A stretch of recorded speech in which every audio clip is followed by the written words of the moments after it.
So guys আসসালামু আলাইকুম। আপনারা সকলেই জানেন ধানমন্ডির সাথে এলাকাটা অনেক সুন্দর, শান্ত, ঠান্ডা। পরিবেশটা আসলে এতই সুন্দর, আসলে বলে বোঝানোর মতো না। ঠিক আছে, আপনারা যদি কখনো গরমে ফিল করেন তাহলে অলরেডি চলে আসবেন ধানমন্ডি 27 লেক পারে।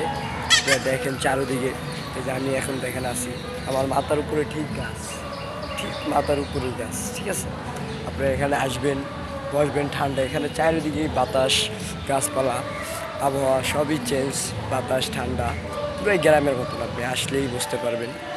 তো এখানের বিষয়টি একটু অন্যরকম। যদি আপনারা কখনো আসেন তাহলে অবশ্যই আসবেন, আর ধানমন্ডিটা ঘুরে যাবেন অবশ্যই। আমাদের এলাকাটা দেখবেন, ঘুরে যাবেন। আসলেই বলার মতন কিছু নেই, অনেক সুন্দর। আপনি যদি আসেন একবার তাহলে ঘুরলেই বুঝতে পারবেন বিষয়টা। চলো, এই বলার মতো।